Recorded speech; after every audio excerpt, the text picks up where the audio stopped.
Is the Federal Reserve corrupt? Recent activity might prove that the Fed cannot be trusted. I talk a lot about this question, and people ask me all the time, can we trust the Fed? Scandals within the Fed might shine a light onto the answer to this question.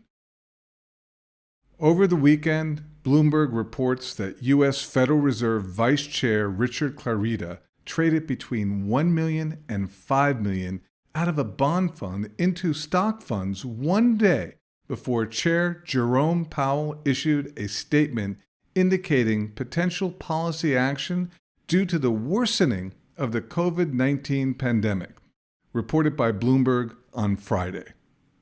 Remember, the policies created by the Federal Reserve influence our economy and the financial dealings all over the world. Many people already think that the Federal Reserve is too tied to the private sector. The members of the 12 banks, the presidents, are appointed by a private sector. And it is argued that since they're so closely tied to the private sector, that they will overlook bad policy that they are policing. It appears now that two of these presidents are hoping that their bad behavior will be overlooked. In the past week, two or more experienced regional Federal Reserve presidents, Eric Rosengreen in Boston and Robert Kaplan in Dallas, have retired early following the revelation that they engaged in large security transactions in recent years. Large is an understatement. Kaplan revealed multiple million-dollar trades in individual stocks in 2020, including Apple, Amazon, and Delta Airlines.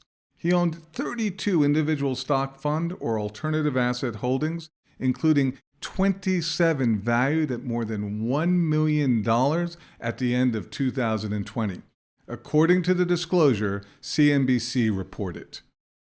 You have to remember that the very things that these two men vote on influence markets and the prices of these stocks. Do you see a problem with that?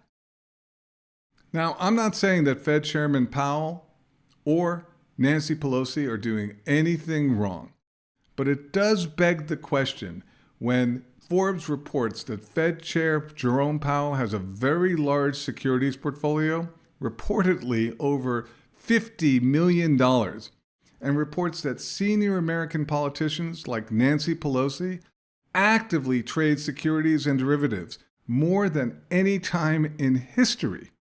Remember, right now, the Federal Reserve has an incredible influence on stock and bond prices. So can we trust the Federal Reserve? We're going to keep a close eye on this. Make sure to subscribe because you're going to want to find out the shocking updates.